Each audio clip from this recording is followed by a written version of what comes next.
Hi! Good morning! For today's video, naggawa po ako ng buko juice. Ayan, nagawa ko na. Mayroon siyang royal, may buko, tsaka may sugar. Ayan, dito yung sugar. Ngayon mga darling, wala akong milk. So yung nandito sa ref namin, is this one. So, hindi ko alam kung pwede yan sa buko juice. Mayroon naman dito, ganito din. Tsaka, mayroon dito mga chocolates. Hindi ko alam kung, siguro hindi pwede yung yung ganyang fresh milk. Dapat condense or, tawag nito, condense or, ibap. Wala akong condense, wala akong ibap. So, yun na lang ang ginawa ko. Nilagyan ko po siya ng royal lang at saka sugar. Siguro mag-a-add ako ng water. Tikman ko muna.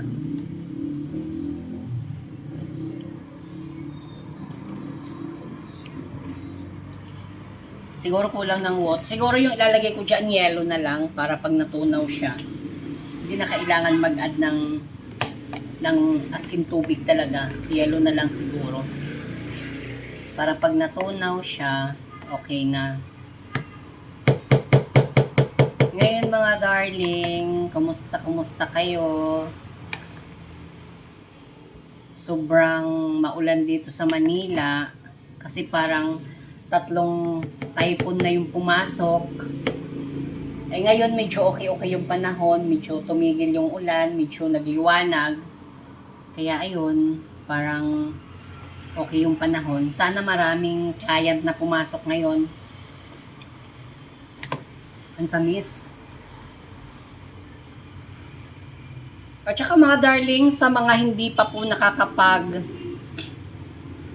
subscribe sa YouTube channel ko, subscribe na po kayo. Tsaka subscribe, comment, and share my video para marami pong makakanood. Lang po, kamusta po kayo dyan? Hindi ba maulan sa inyo? Siguro dagdagan ko na lang ng water. Huwag na natin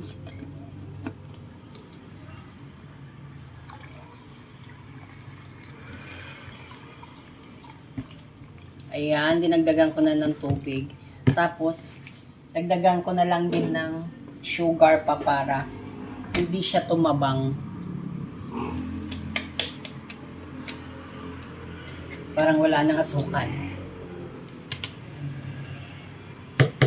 Or dagdagan ko siya ng sugar pa. Ayan, okay na siguro yan. Pangit naman din pag sobrang matamis.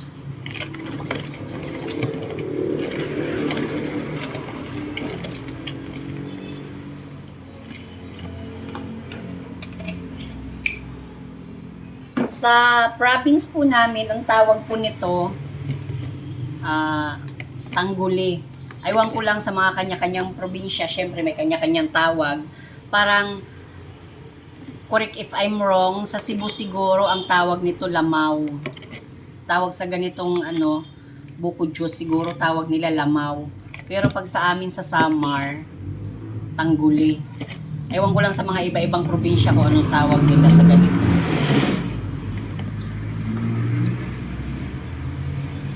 Nga kung matamis na. Ay, okay na. Ano na lang kailangan niya, yellow.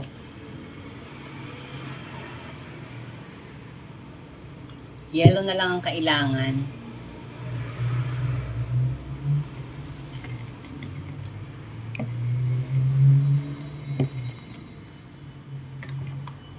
Ayun, masarap na. Mag-comment lang po kayo kung sino may gusto nito. At saka, i-comment nyo po kung anong tawag sa mga province nyo sa ganitong buko juice.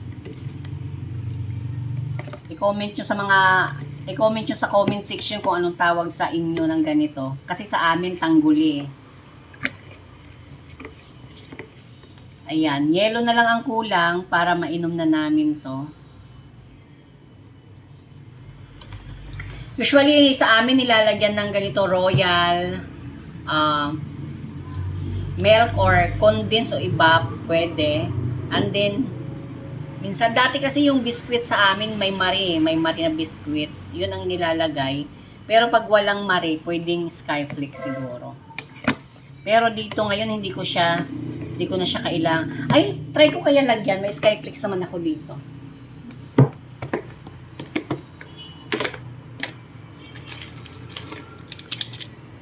Try natin lagyan. Try natin kung masarap. Kasi sa amin, Tapos, ang gagawin mo dito sa skyflakes, dudurogin lang.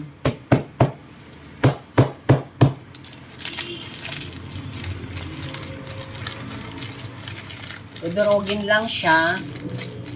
Tapos saka ilalagay dyan para mas maano yung sabaw, parang sticky yung sabaw. Kaya nilalagyan siya ng biskwit. Aray ko, natapon na.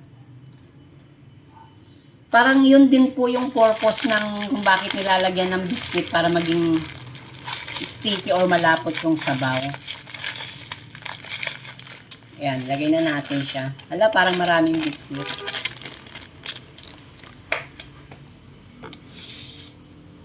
Ayan. Oo nga, parang sticky na siya. Kasi pag lumambot na yung biskwit masyado, pag lumambot na siya, magiging malapot na siya.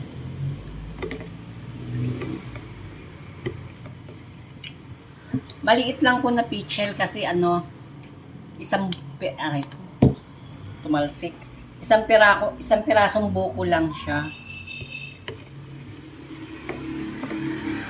Ang kulang nito, lamig. Dapat maging malamig siya. Lalagay ko muna sa freezer. Kaya lang pag nakalimutan ko, magiging ice candy na to.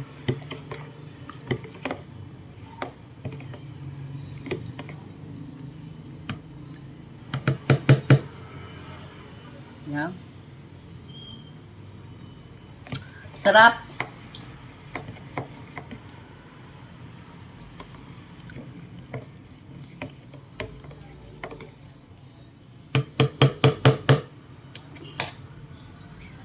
Mga darling, subscribe na po kayo sa YouTube channel ko, Roda Gakura Vlog. Ayan, tinakpan ko na kasi ilalagay ko muna siya sa freezer. Pagkatapos, para ready to drink na siya. Pag lumamig na siya, ready to drink na siya. Oh, hindi kasya sa freezer yung pitchel. So, kailangan bumili talaga ng yelo. Hindi kasya sa freezer kasi yung pitchel. Siguro kailangan na lang bumili ng yelo. Kasi maliit lang po yung freezer namin dahil ang ref namin is maliit lang. Parang 5 cubic lang yata ito. Ayan siya. Yung freezer maliit lang. Tapos may ice pa, may yelo pa sa Kailangan ma-defrost na siya. Kaya hindi kasya. Bibili na lang po ako ng yelo.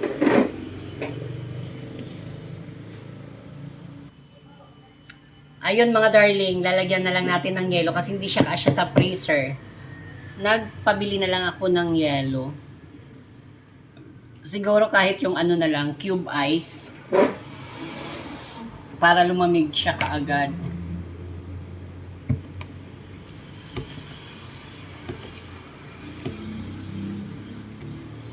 Ayan na po, finished product na siya. Actually, kulang pa to eh. Kasi sa province namin, hindi talaga ganito ang itsura niya pag Kasi marami silang nilalagay. So, pag kumpleto yung ingredient nito, Diyos ko dahi, ang sarap. Ang sarap niya. Yun lang ang nakakamiss sa probinsya namin, mga ganitong pagkain. Okay na yung lamig na lang talaga yung kulang. Kulang pa siya ng lamig.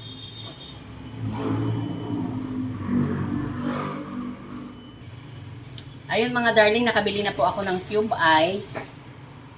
Salamat Brenda. Si Brenda po yung naatasan bumili ng cube ice. So lalagyan na lang po natin siya ng cube ice. Mga darling, naghugas ako ng kamay ha, so kamayin ko na lang yung yelo.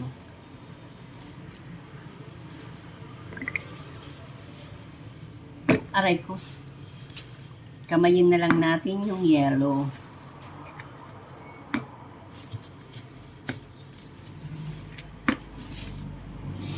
Ayan, ready to drink na siya. Antayin natin medyo matunaw yung yelo para masarap. Okay na siguro yan. Mapupuno na, punong-puno na yung pitcher.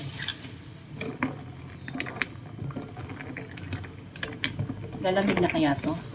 Dagdagan pa natin. Ay, punong-puno na siya. Okay na yan.